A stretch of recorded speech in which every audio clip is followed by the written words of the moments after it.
Hello friends, मैं रोशन और आज हम लोग C1 का एक क्वेश्चन कर रहे हैं जो कि 2021 में पूछे जाने की पूरी संभावना है। ये गेस क्वेश्चन है। C1 अर्थात बाल्यावस्था एवं उसका विकास। तो पहला क्वेश्चन हमारा है, बाल्यावस्था से आप क्या समझते हैं? इसके विभिन्न आयामों का वर्णन करते हुए स्पष्ट करें कि बाल्यावस्था के विकास को प्रभावित करने वाले तथ्य कौन कौन से हैं। तो पहले तो हम इसको एक बार देख लेते हैं, इंट्रोडक्शन क्या है, परिभाषा क्या है, उसके बाद में क्या क्या जो तत्व है या आयाम है जो कि बाल्यावस्था के विकास को क्या करता है, प्रभावित करता है। ये वीडियो रिवीजन के तौर पर बना रहे हैं कि जब एग्जामिनेशन रहेगा तो बार बार देख के हम रिकॉल कर पाएंगे। तो इसमें समझाने का कोई तुक नहीं है, केवल हम लोग पढ़ेंगे और इसको रिवीजन के तौर पर लेंगे, सुनने के लिए बस। इसका इंट्रोडक्शन कुछ इस प्रकार से है, आप चाहे तो इसमें चेंज कर सकते हैं। सही मायने में अवस्था का निर्धारण उसके उम्र से नहीं बल्कि उस उम्र के ज्ञान के आधार पर किया जाता है। ठीक है, जैसा कि हम जानते हैं कि मानव जीवन का पहला अवस्था शैशवावस्था होता है, जिसमें शिशु पूर्णतया दूसरे के ऊपर निर्भर होता है। बाल्यावस्था शैशवावस्था के बाद दूसरी अवस्था होती है। हमारे मनोवैज्ञानिक ने 6 वर्ष से 12 वर्ष की अवस्था को बाल्यावस्था से संबोधित किया है। कहीं पर 5 से 12 होगा, कहीं 6 से 12, तो यही एज है लगभग। बालक में इस अवस्था में विभिन्न आदतों, व्यवहारों, रुचियों एवं इच्छाओं के प्रारूपों का निर्माण होता है। इसलिए इस अवस्था को शिक्षाविदों एवं मनोवैज्ञानिकों ने बालक का निर्माणकारी काल अर्थात कंस्ट्रक्टिव एज ऑफ लाइफ कहा है। ठीक है दोस्त, कुछ और इसमें जोड़ लेते हैं। शिक्षा आरंभ करने का यह स्वर्णिम समय है जिसमें इसका सर्वांगीण विकास होता है। इसलिए शिक्षाविदों ने इसे प्रारंभिक विद्यालय की आयु अर्थात एलिमेंट्री एज ऑफ स्कूल या एलिमेंट्री स्कूल एज कहा है। तो ये तो हुआ इंट्रोडक्शन।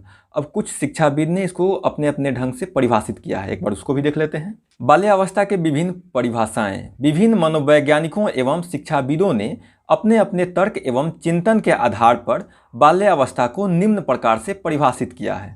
इसमें पहला आपका नाम है किलपेंट्रिक महोदय का। इनके अनुसार बाल्यावस्था प्रतिद्वंदात्मक समाजीकरण की प्रक्रिया है। बाल्यावस्था प्रतिद्वंदात्मक समाजीकरण की प्रक्रिया है। रॉस महोदय के अनुसार बाल्यावस्था छदम अर्थात झूठा परिपक्वता की अवस्था है। बाल्यावस्था में बालक के शारीरिक और मानसिक स्तर दोनों में थोड़ा स्थिरता आ जाता है, जिससे कि उसमें परिपक्वता आए, लेकिन वास्तविक स्थिरता ये नहीं होता है, इसलिए इसे छदम या झूठ के परिपक्वता का अवस्था कहा गया है। स्टैग के अनुसार भौतिक एवं सामाजिक वास्तविकताओं को समझने की अवस्था बाल्यावस्था है। क्या है? भौतिक और सामाजिक अवस्थाओं को समझने की यह अवस्था है। कॉल एवं ब्रूस के अनुसार बाल्यावस्था जीवन का अनोखा काल है। इनका एक स्टेटमेंट है, इसको परिभाषा नहीं बोलेंगे। बाल्यावस्था जीवन का एक अनोखा काल है। फ्राइड के अनुसार, फ्राइड परिभाषित किए हैं बाल्यावस्था को। इनके अनुसार बाल्यावस्था बच्चा के पूरे जीवन के निर्माण काल की अवस्था है। बाल्यावस्था बच्चा के पूरे जीवन के निर्माण काल का अवस्था है। अब देखते हैं बाल्यावस्था को प्रभावित करने वाले विभिन्न आयाम निम्न प्रकार से है। इसको हम 2 आधार पर बांट सकते हैं। पहला भौतिक संरचनात्मक आधार, जैसे परिवार एक संस्था हो गया, विद्यालय एक संस्था हो गया, समुदाय एक संस्था, ये बड़ा बड़ा संस्था है। इसके बाद सामान्य जो आधार है, जैसे अनुवांशिकी हो गया, पोषण, भौतिक वातावरण, यौन, बुद्धि, अंतःस्रावित ग्रंथियाँ, प्रजाति, रोग एवं चोट, आर्थिक स्थिति, शारीरिक व्यायाम, खुली हवा एवं धूप, गर्भकाल एवं जन्म दशा, शिशु की प्रारंभिक देखभाल, निद्रा एवं विश्राम, प्रेम, सुरक्षा, ये सब किस प्रकार से करता है एक एक स्टेटमेंट में हम लोग देखेंगे। इसको आप अपने अनुसार भी जोड़ सकते हैं। तो पहला देखते हैं परिवार। इतना ज़्यादा आयाम है कि इसको डिटेल में नहीं कर सकते हैं। जैसे परिवार का क्या भूमिका है बच्चा के विकास में, ये खुद में एक टॉपिक है। विद्यालय का क्या भूमिका है, ये खुद में एक टॉपिक है। लेकिन हमको सभी आयाम को लेना है, इसलिए सभी में से कुछ कुछ पॉइंट को हमने लिया है। पहला है परिवार। परिवार किस तरह से बाल्यावस्था को प्रभावित करता है। परिवार बालक के लिए प्रथम पाठशाला होती है। बालक में मौजूद योग्यताओं एवं क्षमताओं को परिवार ही निखारता है। सभी में ऑलरेडी पहले से जन्मजात कुछ प्रत्यय होता है जिसका विकास इस दुनिया में होता है। जब वैसा परिस्थिति मिलता है तब, अगर वैसा परिस्थिति नहीं मिला तो बालक में वो विकास नहीं होगा। हर मनुष्य का ज्ञान और क्षमता, व्यक्तित्व अलग अलग है। उसका वजह यह है कि उसको वैसा परिस्थिति मिला है कि अपने आप को वो निखार पाया है, क्योंकि सामान्य जन्मजात प्रत्ययों के साथ लगभग सभी लोग जन्म लेते हैं। तो परिवार बालक में मौजूद योग्यताओं एवं क्षमताओं को निखारता है। परिवार समाज का सबसे छोटा इकाई है जो बच्चे का पालन करता है तथा समाज की संस्कृति से परिचय कराता है। तो परिवार के लिए इतना लिखे हैं, आप अपने से जोड़ सकते हैं इसमें। आगे है विद्यालय। विद्यालय बालक के विकास में किस प्रकार से भूमिका निभाता है उसको देखते हैं। विद्यालय समाज का एक छोटा रूप है, समाज का ही एक छोटा रूप है विद्यालय। यहाँ पर कुछ गुणों एवं विशेष प्रकार की क्रियाओं एवं व्यवसायों का शिक्षा दिया जाता है। यह शिक्षा बालक के विकास में महत्वपूर्ण भूमिका निभाता है। विद्यालय बालकों को घर तथा संसार से जोड़ने का कार्य करता है। यह बालक के भावी जीवन में आने वाले जटिल परिस्थितियों का सामना करना सिखाता है। कौन? विद्यालय सिखाता है। अब आता है समुदाय का स्थान। समुदाय किस तरह से प्रभावित करता है बाल्यावस्था को? प्रत्येक समुदाय की एक अपनी संस्कृति होती है, उसका अपना बोलचाल, व्यवहार, शब्दावली, भाषा शैली आदि होता है। ठीक है, बालक जिस परिवेश में रहता है वह वहाँ से देखता है कि सभी व्यक्ति अपने समुदाय के उन्नति के लिए कार्य करते हैं और बालक उन्हीं का अनुकरण करके सीखता है। समय समय पर मेला, उत्सव, सामाजिक सम्मेलन, धार्मिक कार्य आदि क्रियाकलाप, ये जो भी हैं ये सभी समुदाय का ही उपज है। बालक अपने समुदाय से ही अपने कर्तव्यों और व्यवहारों को जानता और समझता है। हर एक समुदाय का एक अपना लिमिटेशन है, अपना एक धर्म है, तो वहीं से अपना अधिकार और कर्तव्य को जानता है बालक। अब हमारे पास कुछ सामान्य कारक हैं जिसको हमने लिखा नहीं है, एक एक स्टेटमेंट के अनुसार करेंगे। आपको पसंद आए तो सुन सकते हैं या अपने से इसको डील कर सकते हैं। तो अनुवांशिकी किस तरह से प्रभावित करता है इसको देख लेते हैं। गर्भधारण के बाद ही पिता और माता का जो कोष होता है वो डिसाइड कर देता है कि बालक में कितना मानसिक और शारीरिक विकास होगा। उस जेनेटिक के आधार पर ही बालक के कद, आकृति, चरित्र, बुद्धि आदि का विकास होता है। अभी से ही ये तय हो जाता है। विभिन्न अध्ययन से ये स्पष्ट हो चुका है कि वंशानुक्रम के आधार पर ही शारीरिक और मानसिक, चारित्रिक ये सभी विकास बालक में होता है। अगला पॉइंट है पोषण। बालक के शारीरिक विकास में पोषण बहुत इंपॉर्टेंट रोल निभाता है। बच्चा के विकास के लिए आयोडीन, प्रोटीन, कैल्शियम, विटामिन्स, ये जो तत्व हैं ये नितांत आवश्यक है। इसके अभाव में बच्चा कुपोषित हो जाता है और जिससे उसका शारीरिक, मानसिक सभी प्रकार से जो विकास होना चाहिए वो उस लेवल के नहीं हो पाता है। अगला पॉइंट है भौतिक वातावरण। भौतिक वातावरण का क्षेत्र बहुत बड़ा है। जहाँ पर हम हैं वहाँ का परिस्थिति क्या है, समाज कैसा है, हमारे आस पड़ोस के लोग कैसा हैं, वहाँ पर किस प्रकार का वातावरण है, ठंडा गर्मी कैसा ये परिस्थिति है, स्कूल कैसा है, घर का माहौल कैसा है, समाज का माहौल कैसा है, ये सभी भौतिक वातावरण में आ जाएगा।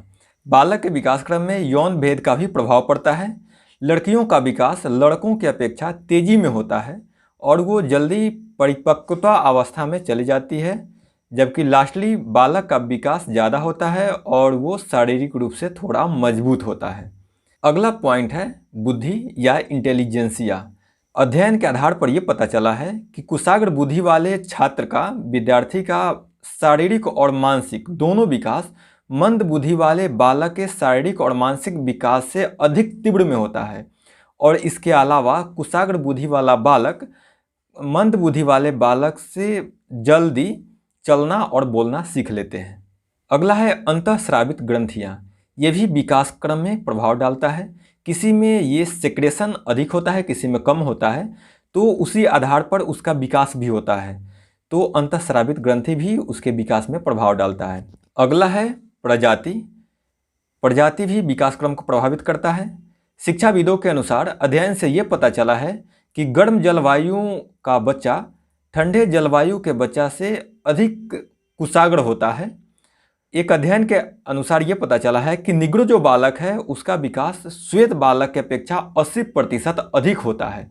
निग्रो का विकास श्वेत प्रजाति के बालकों से 80% अधिक होता है।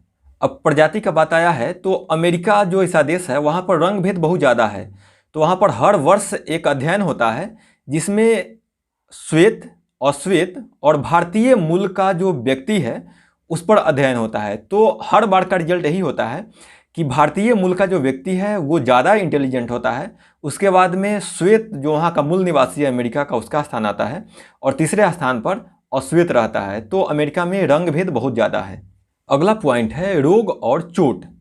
गर्भकालीन अवस्था से लेकर आगे की अवस्थाओं में भी गंभीर बीमारियों एवं मानसिक आघात का दुष्प्रभाव बालक के शारीरिक और मानसिक विकास पर पड़ता है।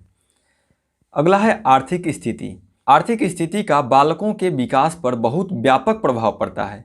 घर के आर्थिक स्थिति के अनुसार ही बालक के आहार, पढ़ने की सुविधाएं, रोग एवं बीमारियों का उपचार आदि निर्भर करता है। जो फैमिली जितना वेल्दी है वो उतना अच्छा से अपने बच्चे का परवरिश करता है। अगला है शारीरिक व्यायाम। नियमित खेल और व्यायाम से शरीर स्वस्थ रहता है, शारीरिक विकास तेजी में होता है और ये भी कहा गया है कि स्वस्थ शरीर में ही स्वस्थ मस्तिष्क का वास होता है। अगला पॉइंट है खुली हवा एवं धूप।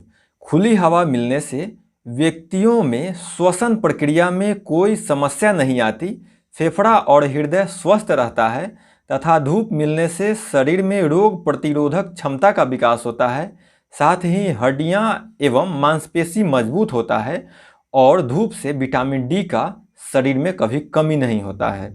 अगला फैक्टर है गर्भकाल एवं जन्म दशा। कई बार कुछ कारणों से शिशु का जन्म गर्भकाल के पूर्व ही हो जाता है, जो कि उसके स्वास्थ्य को प्रभावित करता है और कभी कभी शिशु का मृत्यु भी हो जाता है। साथ ही शिशु का जन्म किस समय किस मौसम में हुआ है यह भी प्रभावित करता है। अगला है शिशु की प्रारंभिक देखभाल। जन्म से 5 वर्ष तक के आयु तक बालक को विशेष रूप से देखभाल किया जाता है। इस शुरुआती दिनों के देखभाल में कमी के कारण उसका भावी जीवन खराब हो सकता है। अगला है निद्रा एवं विश्वास। आज अवसाद की समस्या सभी आयु वर्ग के लोगों में सामान्य हो गया है। इसका सीधा संबंध निद्रा और विश्राम से है। स्वस्थ शरीर के लिए निद्रा और विश्राम भोजन के तरह ही आवश्यक है। अगला है प्रेम। प्रेम किस तरह से बालक के विकास में प्रभाव डालता है। बालक के लिए प्रेम और स्नेह अत्यंत ही आवश्यक है। इससे बालक में प्रेम से बालक में सृजनात्मक गुण का विकास होता है, जबकि इसके विपरीत अगर बालक को प्रेम एवं स्नेह न मिले तो बालक चिड़चिड़ा एवं विखंडित व्यक्तित्व का व्यक्ति होता है। अगला है सुरक्षा। सुरक्षा विकास में किस तरह प्रभाव डालता है। एक सुरक्षित वातावरण में पले बढ़े हुए बालक का विकास मजबूत व्यक्तित्व का होता है, जबकि इसके विपरीत डर के माहौल में पले बालक का व्यक्तित्व कमजोर एवं शिथिल होता है। अगला है सांस्कृतिक प्रभाव। बालक जिस परिवेश में रहता है उसका अनुकरण करने लगता है। यह अनुकरण बालक के व्यक्तित्व के निर्माण करता है। हम जानते हैं कि स्थान के साथ साथ लोगों का कल्चर भी बदलते रहता है। जहाँ पर उसका अपना भाषा होता है, अपना एक अलग पहनावा होता है, उसका एक अपना रहन सहन होता है, खान पान अलग होता है, उसके लाइफ स्टाइल भी अलग होता है और ये डिसाइड करता है वहाँ का विकास किस लेवल का होगा। 18वां पॉइंट है राजनीतिक प्रभाव। विद्यालय में छात्र संघ के माध्यम से राजनीतिक संरचना को समझता है। इसके अलावे व्यक्ति जहाँ निवास करता है अर्थात जिस तंत्र में रहता है, व्यक्ति को कई माध्यमों से जैसे स्कूल, संघ, संस्था, सम्मेलन से उसके बारे में जागृत किया जाता है। जैसे अमेरिका के निवासी लोकतांत्रिक विचारधारा के साथ विकास कर रहा है, जबकि चीन और रूस का व्यक्ति साम्यवादी व्यवस्था के साथ। 19वां और अंतिम पॉइंट है बालक का परिवार में स्थान, अर्थात सबसे बड़े और सबसे छोटे बच्चे का लालन पालन बहुत ही लाड प्यार से किया जाता है। वही छोटे बच्चा का विकास बड़ा से अधिक तीव्र में होता है। उसका कारण ये होता है कि उससे जो बड़ा होता है उसका अनुकरण करके वो बहुत जल्द सीख लेता है।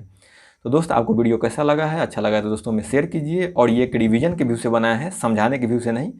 तो थैंक यू सो मच।